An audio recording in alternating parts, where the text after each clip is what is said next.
Welcome to Salcedo Paranormal. It is now Wednesday, January 4th, 2023, and tonight I'll be covering paranormal news. As always, you can find all the episodes of the show along with links to social media and ways to contact me at the podcast page, and that is salcedoparanormal.podbean.com. That's SALSIDO paranormal.podbean.com. Always happy to hear from you all, whether you have comments or questions or topic suggestions or stories of paranormal experiences, whether they're your own or they're from others that you trust. Happy to either read those or have you join me on the show to talk about them. And so this is the second to the last show of the week, at least as of right now. There will be a bonus show at some point this month, and maybe two, we'll see. But so tonight is paranormal news. Tomorrow will be more Lovecraft review, getting closer to the end of that book. So I'm very excited about that. And I might do a kind of a wrap up of that whole thing as well, just episode about Lovecraft and his ideas and all that after I finish all the stories as well. So I think that might be a good idea. So but yeah, I have 5 stories to talk about tonight, and I've already put them in the stream chat. I will also include the links to them in the episode descriptions on the podcast and YouTube feeds, of course. And definitely recommend you all check out these articles because I just summarize them and pick out the more interesting points in them. So, but yeah, and I think that's everything for now. Thank you all for listening, whether you're here for the live streams or you listen to the podcast or YouTube feeds. And yeah, so let me get to these stories here. Okay. Still, I think I'm finally getting used to this microphone, which is good. So, definitely it's amazing to have, and yeah, I think I'm finally getting there. So that's nice. This first article is from dailystar.co.uk. And this one, the title is Glowing UFO Towered Over U.S. Navy Ship in Typhoon and was so big it stopped rain.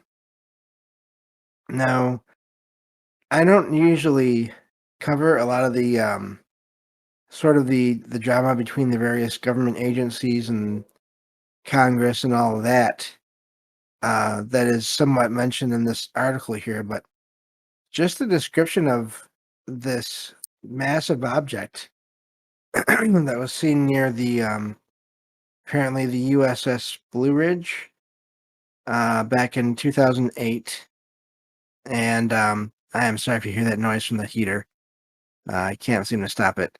But I've had people over here actually to check it out and try to fix it. It's still, that rattling high-pitched noise still shows up sometimes. So believe me, it's terrible.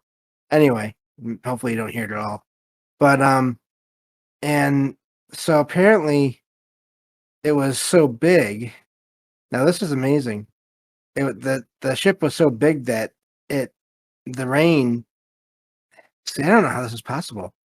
It was so big that the rain didn't even hit the Navy vessel mostly. It because the ship was hovering over it, and it was deflecting all the rain off of itself, not the Navy ship.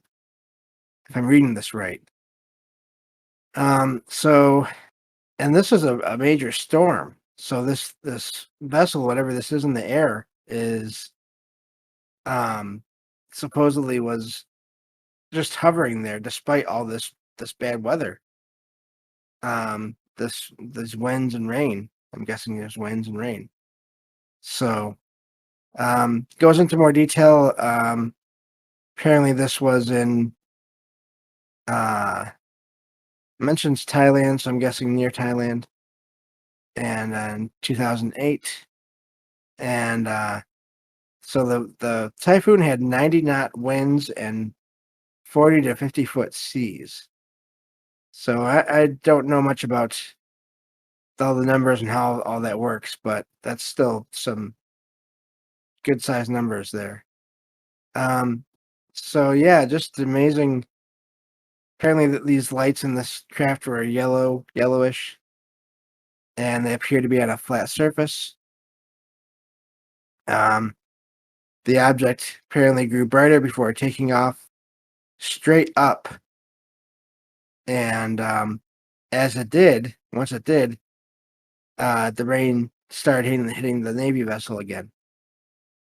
And so yeah, just an amazing sighting, and that was had by these uh, people on this vessel at that time. So this is one I had not heard of as far as um, any kind of uh, government vessel sightings in or near areas where Navy or other vessels were at. So yeah, just a amazing story there about something that seemed to be big enough to shield the a Navy vessel from the rain. So that seems significant. So, and then of course it mentions all the again, like I said, the congressional hearings and all those things. But I was just more interested in the sighting itself. Um, so yeah, let's see here.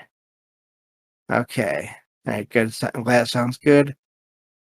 Thank you for that, Derek. And and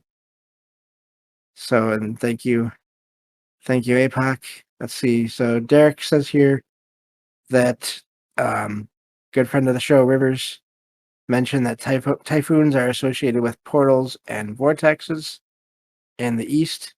That's amazing because again they mentioned Thailand. I don't know if I'm saying that name right or not for sure, but and these storms bring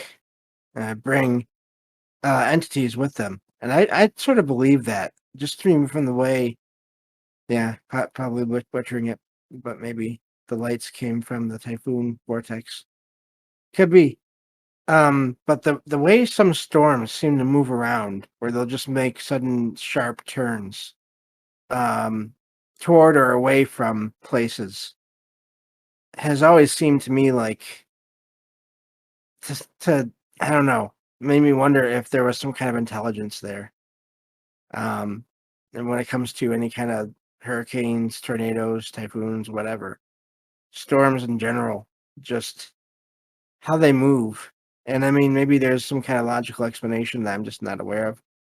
But but yeah, that whole kind of um reaction in a storm or activity movement of a storm to just change like that and just veer off or toward things or buildings has always made me wonder about that. So, but yeah, so that's the first story here. And so now I can move on to the next one. This one is from KYMKEMP.com. This one says eyewitness reported an X-shaped UFO flying over Redwood Valley in early October.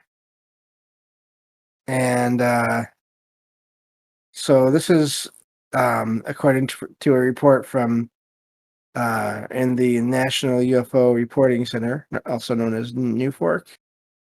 Uh, and apparently this was seen at around 9:50 in the morning. A witness woke up in their RV and spotted something in the sky that was large through a vent in the roof of the RV. And so they started by basically this, whatever this was, they jumped out of their bed and got up and dressed and everything and hurried outside. Oh, so they barely got dressed basically. And they grabbed their cell phone and went outside to take a better look. And this is apparently they saw a very large X shape that was going in and out of the blue sky. Um, and apparently that's odd. I wonder what they mean in and out. But they said that it was just massive, and apparently a neighbor nearby also saw the same thing, uh, and the neighbor saw it at the same time, and they were let's see here, they were about 100 feet from each other, and but the neighbor still watched this whole thing happen as well. It says it seemed to keep a steady path moving east to west, and apparently this thing kept fading in and out. I'm guessing is what they're saying. So, and then, so yeah, it would disappear and and then reappear. And when it reappeared, it would one of the times when it was further away, it almost looked like a sparkling speck, um, based because of the sun reflecting off of it, apparently. So, um, so let's see here. This is a report, but there's no details on the person themselves. But yeah, this is let's see here. They're talking about other sightings in earlier years, 1973. Um, but but yeah, so really amazing sighting there. That whole X shape is odd. Um, Especially if it's not. I'm guessing that it wasn't a plane.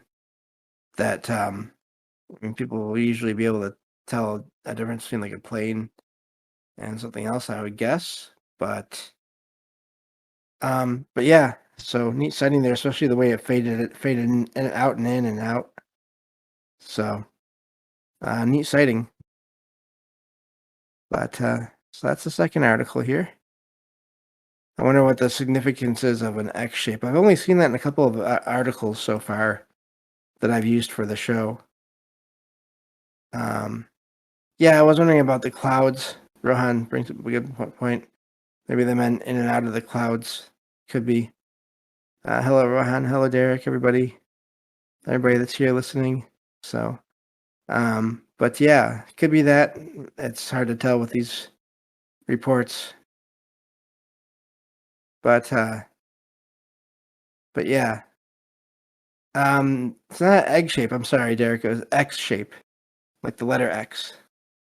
Um, but that is weird too. But yeah, that's what I mean. It's just I feel like yeah, I don't know. That doesn't seem out of all the forms that could be like aerodynamic.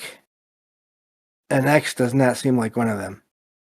But not that I know much about that, but just from what I've heard. But yeah, so that's the second article. I'm actually kind of really glad that Derek is here tonight because of this third article here that I found tonight.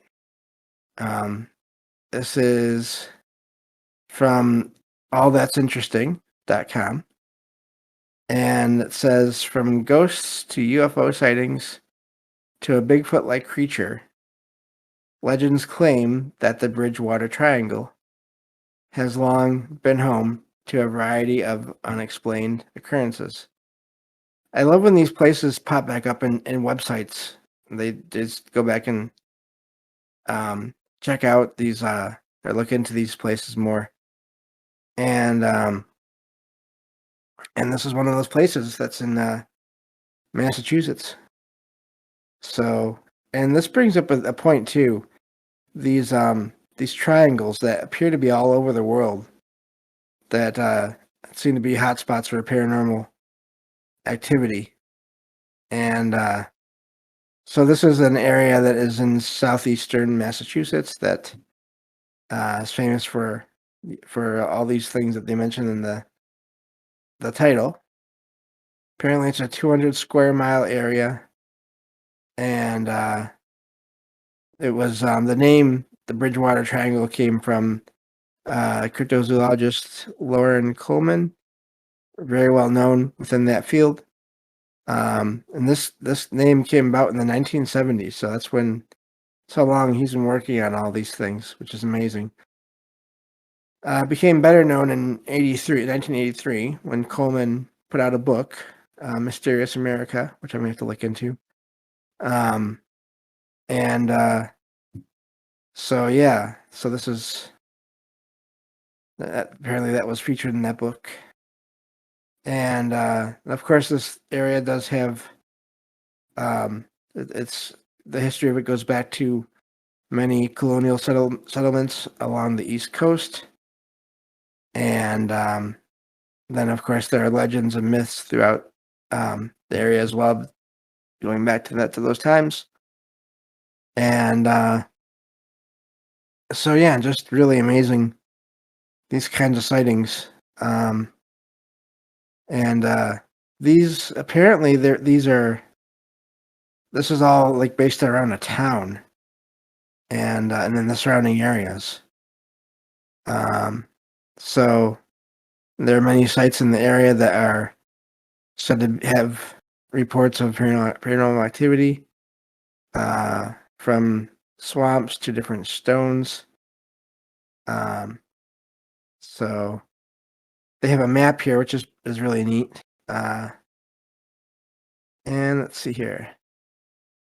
So yeah, just goes into more details about uh, some of the legends and all that, but just I'm just kind of looking for some more um, not quite so dark things here. There's a lot of dark history, dark legends surrounding the area, and apparently, so yeah, it's basically known for being haunted as well as having UFO sightings. And again, just there's also now this is something that seems to pop up in a lot of things. There's in a let's see, it's abandoned now, but it's a psyche. Let me see, it's called Taunton State Hospital, which was it ran from 1854 to 1975. It was mainly a psychiatric asylum, and these kinds of places, I think, due to the state of the people there, and then the state of the medical systems that were established there, and various factors that led to those systems maybe not working so well. All that energy, these asylums and these places seem to become well known for being haunted after the fact, after they're closed. In a few cases, once in a while you'll hear about them there being paranormal things going on while they're still open, but many cases, many more cases, I think, from what I've heard, there's it starts after the place is closed, and um it's either security staff or construction or maintenance workers that have experiences, and then of course once they become abandoned, people start investigating the areas, which I never recommend, just because of safety concerns and property, just just respecting the laws and privacy of anyone that wants to keep the places, keep people safe from those places and respect the history of the locations. But yeah, so these asylums seem to be a magnet to paranormal activity. Mentions here UFO sightings, Bigfoot sightings, um, and so yeah. just an amazing place that seems to be uh, home to a lot of paranormal things, including other things like apparently giant snakes and enormous dogs. So just all kinds of odd things there. So, but yeah, I just wanted to bring that up because I think it's always important when these locations are mentioned and to share these articles because you never know what kind of new information you might find um, in these articles. So it may only be one or two little things, but it's still important. So definitely check that article out to get all the details and go from there. So let's see here. I have two more articles here, but yeah, I was really glad when I found that article. So, but let's see here. Yeah, um, just looking at the chat here again. Uh, the let's see, I gotta scroll up a little bit. So, so Derek says here is he mentions yeah, that's true. The X-wing in Star Wars, going back to the X-shaped UFO. And yeah, Bridgewater, that name, Derek points out. Oh wow. So apparently the Lizzie Borden house is on the outskirts of that too, which is amazing. It's like an hour south of okay. I won't read that, but and then let's see here. So Derek says that the people that made American Horror Story are working on a show about that area for FX right now too, possibly. So that's amazing. Um, and then yeah, okay. So reservation area. I see. That's what Derek says about the Bridgewater. Yeah, missing 411. That's gonna be a show at some point in February. Gonna do is the plan. So but yeah, Massachusetts, little 2 to 3 foot tall, hairy hominid figures. Yeah, and let's see here. Yes, and Derek brings up a good point that I wouldn't be surprised if this is the case, and it seems more and more like it is. Derek mentions I think those asylums were placed on those weird locations too, then amplified by the trauma at the place themselves afterwards. Yeah, it wouldn't surprise me. Um, there's just so many of them. So many of these places have paranormal things, stories attached to them. So yeah. But all right, so I have two stories left here. Moving along, um, and this next one I had not heard of this location, which is always a nice thing. Um, that's the one thing when you start to look into all these places, you start to see repeats of articles of places that you've kind of already heard of. But this one is from let's see, thetravel.com, and the title it says Beck House: 10 Unbelievable Facts About Canada's Most Haunted House. So and it has pictures. I definitely recommend checking out the article. And so yeah, now it's apparently available to tourists, rentable to tourists. That's another thing, huh? So let me get to the bulk of this article here. Apparently, this article that I'm reading. No, this location is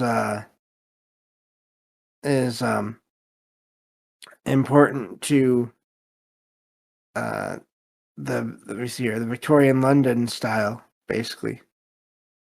I think is what it just said. But I'm sorry, no, I misread that. It's an example of a Queen Anne revival structure. It's one of the oldest houses in the area, it says, and features the town's only slate roof. So let me see here. Just looking at all these here. Apparently, this was the first house of the town, um, for a time before apparently I guess another one was, um, found to be there earlier. Let's see here. So, there's this apparition of a spirit that appears to be act very much like a mother, like a motherly apparition. Um, so this apparition of a woman is seen in the house. Uh, she's part of the family that had the place built. Um, and people have seen this apparition and felt a slight tugging on the blankets and sheets consistently. And some think that this is this apparition tucking them into bed. Of course, while there's claim to have heard female voices uh, basically telling them to go away, which is amazing, which I don't blame them. Uh, but yeah, so and that goes back to these using these places as tourist attractions and all that whole double-edged sword. Because on the one hand, the money can help keep the place from being demolished or falling apart, but on the other hand, if these are if these really are conscious beings, then they're being almost expected to perform. So apparently, there's the current owners of the house think that almost or as many as 18 spirits live in the home, which is quite the number. As far as activity going on there have been doors closing on their own, lingering smells of cigar smoke hanging around the rooms. Now that one, you always have to be careful with that because different woods can contain the smell, and then I've heard release it due to different factors. And but let me see here. Dark shadows have been seen moving through the halls. Report People have reported hearing voices. Um, Even the sounds of heartbeats. That's a different one. And breathing. Um, so so yeah. Just definitely check out the rest of this article and for more details on the family that lived there and um, how to stay there if you want to do that. So apparently it's set up like an Airbnb kind of thing. But yeah, I just thought that was a neat article about a place I had not heard of, and so there you go. So I have one article left here, and let me see here. Yeah, that's a possibility. Rohan says um, places these asylums have been put there intentionally, possibly to study what happens. Skinwalker Memorial Hospital 2025. Yeah. Yeah. That whole that might be another show at some point, that whole thing. But so I have one more article here. This one is from let's see here. This one is from peterboroughtoday.co.uk. And this says, is Peterborough Museum haunted? The city's spookiest building with poltergeist, ghost tales, and paranormal activity. So this is a museum that's said to be haunted by the spirit of a fallen soldier, a mysterious monk, and then a maid as well. Apparently, there's an eerie feeling in the museum that is reported by the workers there, and this is in Priestgate. I'm guessing this is the UK. Says that the building basically this is a historical museum, so there's a lot of focus on that. And it was built in 1816, so it goes back to Tudor times apparently. and it was a private residence, it says, during the Georgian era before later becoming the area's infirmary, which is where the most famous ghost story starts. Let's see here. And this is about the soldier. Uh, his last name was Hunter. Uh, he was there in the first. He was around during the First World War. He suffered serious spinal injuries during a battle there in 1916, and he was brought back from the battlefield to this location, to this infirmary. At the time was an infirmary, and but of course he was brought back via train, and so his condition worsened. I think partly because of that. Um, and so let's see here. The After he was brought there, he didn't recover and passed away in the infirmary. And the first known sighting of him after he passed, basically as an apparition, came in the 1930s when the wife of the museum's caretaker saw him in the building. And it was apparently a gliding apparition of a man in a gray uniform who apparently vanished. And he's been seen ever since, which is really amazing. Um, doesn't seem like that'd be a residual if he's gliding, unless it's one of those cases where they don't see his feet, which happens sometimes. Let's see here. There's also been a figure of a hooded monk who is seen in the vaults, basically the basement of the building. And apparently that was the former mortuary and cellar below. People apparently have seen this monk nicknamed Baldric, and apparently objects have also moved around and been thrown around in the rooms down there. So, but and basically people get this feeling that he doesn't want anyone to be down there. So maybe he feels like that's his area. So, there's more, but I think I'll let you all go through the rest of that on your own. Just another amazing story of a place that where the history still seems to be ongoing there. And yeah, that's all I have for today. Thought it was a good mix of UFO things, and then place where there's all kinds of activity, and then a couple of haunted places. So um so yeah, let me see here.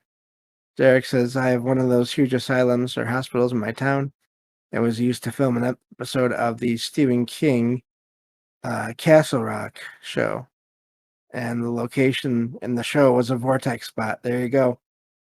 Coincidence? Yeah, I don't know. I I don't know, but I lean towards possibly not. So, but yeah, thank you all for listening. I'll be back tomorrow with some more a review of some more stories from H.P. Lovecraft, the complete fiction, on the next episode of Salcedo Paranormal. Take care, everyone.